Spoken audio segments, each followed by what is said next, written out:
Chers amis, j'espère que vous allez bien, j'espère que tout le monde se porte super bien. Voilà, pendant qu'on était distrait avec les clashs entre Kossi et Malox hier, du côté de la Côte d'Ivoire, monsieur qu'on va appeler Kola Sucré menait à bien son combat MMA, un combat qui a été un plein succès pour le combattant MMA Kola Sucré. Son adversaire s'appelait Dembélé Abdoulaye. Voilà, c'était le nom de son adversaire. On doit relever que Kola Sucré était à son troisième combat et son dernier combat au Nigeria, c'était autour de la Côte d'Ivoire où il devait prester contre Dembélé Abdoulaye. Au début, donc, il faut l'avouer, le combat était compliqué. Mais arrivé au deuxième round, Kola Sucré a littéralement pris le dessus.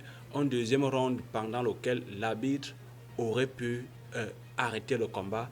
Mais bon, je ne sais pas si c'était par manque de professionnalisme de sa part ou c'était par simple laxisme pour ne pas voilà, arrêter le combat de façon précipitée.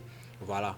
Mais en MMA, lorsque un combattant se retrouve dans ce genre de situation où il n'a plus, où il ne se défend plus, le combat doit être automatiquement arrêté. Parce que la vérité est que si les coups de Kola Sucré avaient été un tant soit peu puissants, son adversaire se serait fait mal, mais alors vraiment mal. Voilà pourquoi en MMA, lorsque l'adversaire ne réagit plus, lorsqu'un combattant n'est plus en capacité de se défendre, l'arbitre se doit automatiquement d'arrêter le combat. Finalement, un deuxième round qui se passe donc avec brio pour monsieur Kola Sucré. Au troisième round, c'était assez équilibré, mais il faut le dire que dans le troisième round, Kola Sucré avait un tout petit peu le dessus également.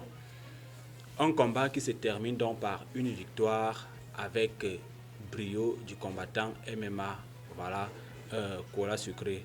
Pour ceux qui ne le savent pas, Kola Sucré à la base est un créateur de contenu qui aide, voilà, par ricochet passionné au MMA. Il y a quelques temps donc, il a décidé de se lancer de façon professionnelle dans cette discipline sportive, dans laquelle il n'est pas très mal, mais l'homme a encore beaucoup à apprendre. Ça, il ne faut pas se mentir. Monsieur Kola Sucré a encore beaucoup à apprendre. On ne peut donc que souhaiter que l'aventure de Kola Sucré ne soit que florissante. Le Cameroun, le vert et jaune, a donc encore brillé. Belle victoire. Bravo à toi, Kola Sucré. Les choses peuvent enfin commencer. Mais comme on dit souvent, quand on gagne, ce n'est pas pour aller dormir dans ses lauriers, c'est pour travailler davantage afin de maintenir, voilà, le cap. On ne peut que lui souhaiter donc beaucoup de force, beaucoup de courage et lui laisser beaucoup de cœur et beaucoup de likes et des commentaires positifs. Voilà, vous voyez ce que je veux dire. Chers amis, c'est ici que s'achève notre petite vidéo. N'oubliez pas de vous abonner et de cliquer sur la petite cloche de notification pour ne plus manquer mes prochaines vidéos. Surtout, on se retrouve très bientôt pour une autre vidéo. Portez-vous bien. God bless.